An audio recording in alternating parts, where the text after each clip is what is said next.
Knicks Rehab. Knicks Rehab, y'all. Mike Brown believes Knicks have the guy to compete for a championship. So that was, December 30th from Cholo Martin Maxino. He's like an Italian Mexican. The Knicks are considered by the majority of the NBA as the favorite to win the Eastern Conference. But before the season even started, expectations were high. Indiana lost their superstar guard Tyrese Halliburton to injury. The Knicks are not currently the number one seed, but they have the strongest chance of succeeding in the postseason. They also have a superstar who can carry them to victory in Jalen Brunson. See, these weren't the words that were being used when Becky Hammond and everybody else was running amok with these comments. Now they're running with these words and try to use it against us. They think they're slick. Mike Brown sees Brunson as the Knicks' number one guy. During the Knicks win over the Pelicans on Monday, Jalen Brunson once again showcased his star power with 28 points and 10 assists. It was yet another superb performance by the Knicks, which is their third win in a row. With that victory, they were only one game behind the Pistons. The Pistons are down to the Heat right now, by the way. So if we could at least even things, if they can lose and we can even things up from yesterday, we'll be all right. Yeah, Pistons are down by 11 with 4 minutes to go against the Heat, ladies and gentlemen. So here in the article, back to the article, Knicks head coach Mike Brown always loves to hype up his players, including Brunson. He thinks that Brunson is good enough to be called one of the special players who can propel a team to a championship. You got to have a guy. We're talking about a league MVP, and we have a guy. He definitely makes the game easier for everybody for sure, Brown said after the game against the Pelicans. Is he part of the gassing up of everybody else that we think we got Brunson, so he's carrying everybody? Because you hear what all Ball says, super duper Knicks fan, right? And he says, "Yo, we got Brunson. We got he's covering for Cat." And it's like, well, when he sits, Cat's doing pretty well with Kolek. They have great chemistry. So how does that explain that? He ain't carrying him then. So is Mike Brown too dependent on the Jalen Brunson victories? Those one-on-one plays that we saw, that we're seeing late in the games. I thought we did a great job. Brunson did a great job of kicking the ball up too in that Spurs game. He himself was almost listening to us or the coaching staff, whoever it is, that he knows if I cross with this ball past half court, I'm gonna keep it and I'm gonna go crazy. That's what I do. And I got to get my teammates involved. So the easiest way to do that is push the ball up. And maybe some of that needs to be had at the end of games. They were starting to send doubles to Brunson on at the opposite side of half court before he can even cross half court. So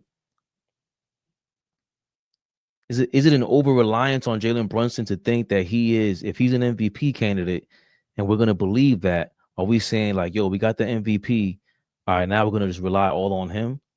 No matter what we do throughout this game, he's about to drop 30 points in a row.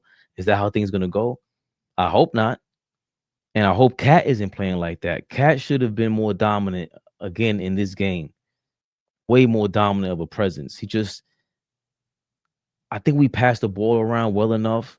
And again, the same way I think maybe OG got to hit that gym in the summertime, Cat has to be at a different level of conditioning to play in this system.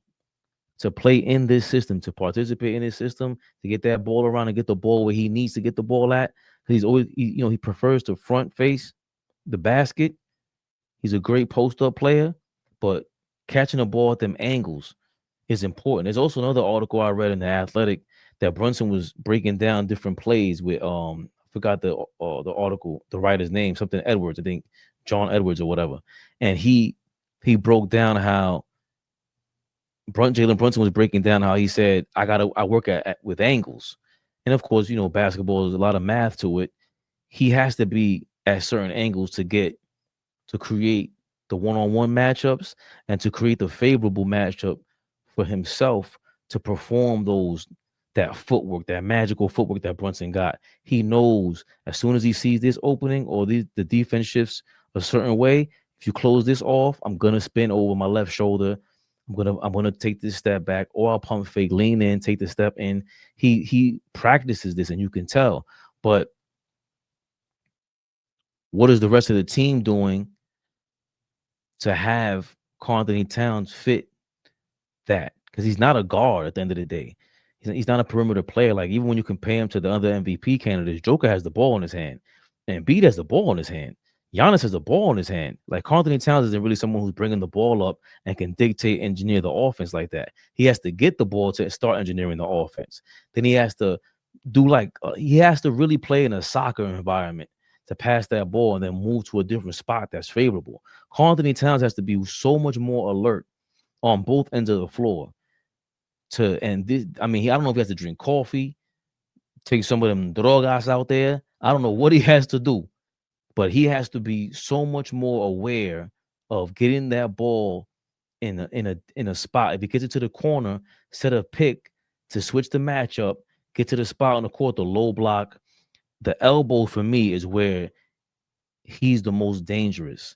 Once he pump face, takes that 1 step in, 2 step in, that same stupid beeline drive that he does every single game. Once he does that, imagine him doing that from the elbow instead of the 3-point line. Now everyone has less time to set up and slide in and try to take the charge from him, or force him to counter that shot and try to get creative. Now you have less time. You're giving the defense less time to counter whatever you're doing. And of course, if you're in the paint, that crowd is coming even faster. The defense has to choose whether they're going to double you or not, because you're too close to the basket, which of course is a higher percentage shot. They want to get rid of those as much as possible. And when we talk about spray threes, how many more spray threes can you get than a big man being in the paint who can pass like Karl-Anthony Towns from almost any angle? The one-handed passes that he makes are incredible. They're like all-time great passes that he makes. So that's a part of it also. And we have to harp on him on the offensive end compared to OG Anunoby, who I've been shitting on all day, because he's not known for doing this. And I don't think he's ready to be a number 3 option, which is what I always said.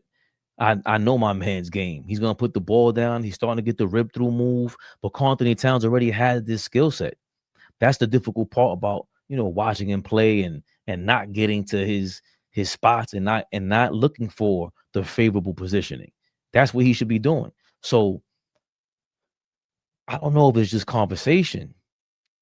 Jalen Brunson needs no conversations about where I want this ball at. You can talk to him about all this. We just saw the other day how Karl-Anthony Towns was basically arguing through the media with his teammate, his superstar teammate, and Jalen Brunson, and the referees about not getting these calls. Forget the calls. How about you control what you can control, which is the best sort of shots that you can take and make.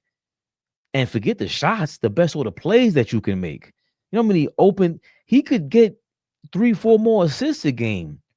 I believe playing beneath that 3-point line. Y'all know what this was. Knicks Rehab.